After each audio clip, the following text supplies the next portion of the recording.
It was just a normal day at the local park for 16-year-old Tia.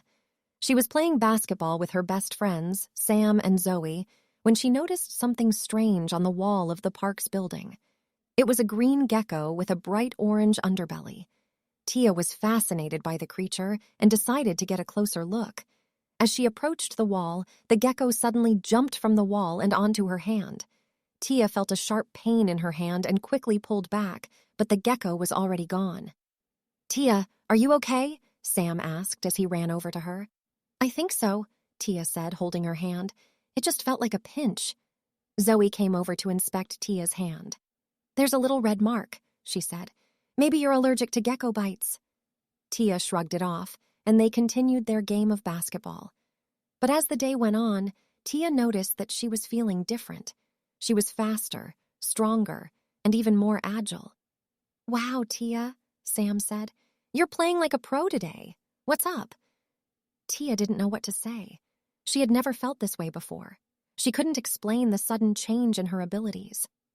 Later that evening, Tia's grandmother was kidnapped by a wicked person in a black car. Tia and her friends chased after the car, but they couldn't catch up. Tia was filled with regret and sadness that she couldn't save her grandmother. As she sat on her bed, feeling helpless, she remembered the gecko bite. Could it have something to do with her sudden change in abilities? The next day, Tia went to the park to look for the gecko. She found it sitting on the same wall where it had bitten her. She approached the gecko and it spoke to her. "Greetings, Tia," the gecko said. "I am Zek, a wise advisor. I have chosen you to be the protector of this city." Tia was stunned. She had never heard of a talking gecko before. "Protector of the city?" Tia asked. "What do you mean?" "You have been bitten by a special gecko," Zek explained. "This bite has given you incredible strength, agility, and wall-climbing skills. You are now a superhero, and it is your responsibility to use your powers for good." Tia was overwhelmed by the responsibility. She didn't know how to be a superhero. "But how do I save my grandmother?" Tia asked. "You must first learn to control your powers," Zek said. "And then you will be able to rescue your grandmother and any others who are in danger." Tia was determined to save her grandmother and become the best superhero she could be. She trained with Zek every day and learned how to control her powers. She also created a costume for herself, becoming the superhero known as Gecko Girl. As she stood on the wall of the park, looking out over the city, she knew that she was ready to face whatever challenges lay ahead. And with Zek by her side, she felt confident that she could be the protector that the city needed.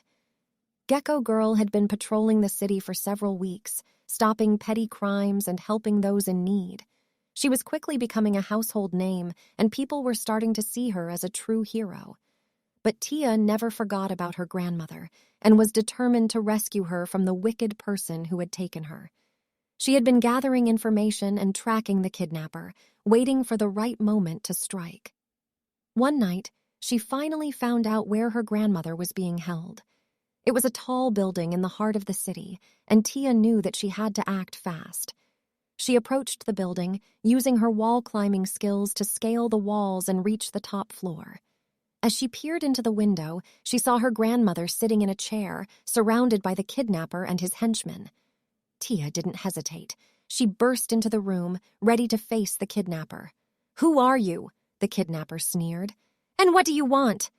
"I am Gecko Girl," Tia said, striking a pose, "and I have come to rescue my grandmother." The kidnapper and his henchmen laughed. "Gecko Girl, you're just a child," the kidnapper said. "You can't stop us." Tia was not intimidated. She used her incredible strength and agility to dodge the kidnapper's punches and take down his henchmen.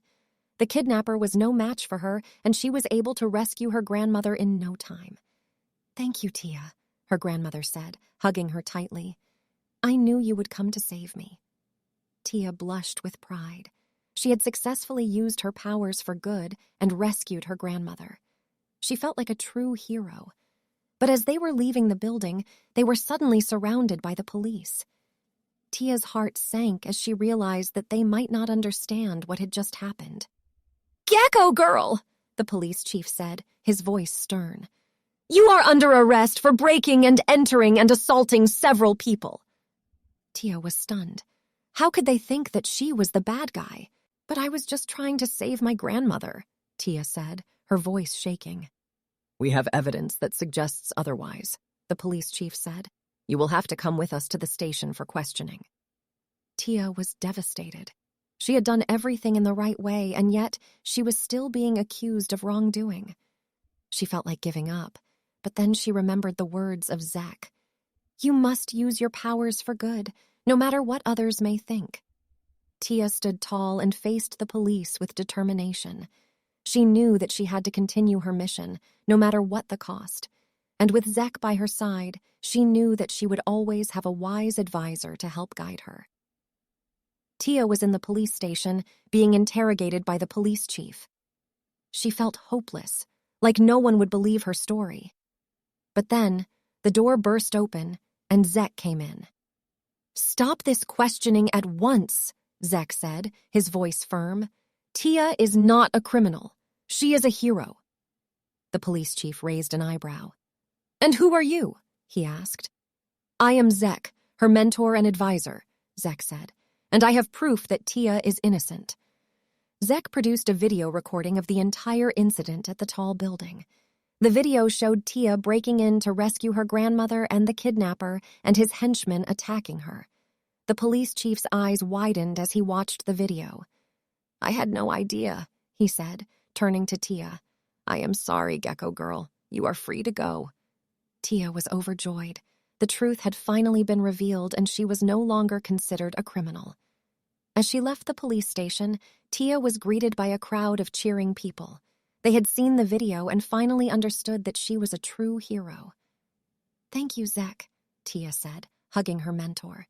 You always know what to do. That's what mentors are for, Zek said, smiling, to guide and support. Tia's life was back to normal, but with a twist. She was no longer just a regular teenager, but a superhero, and she was determined to use her powers for good. From that day forward, Gecko Girl continued to patrol the city, stopping crimes and helping those in need.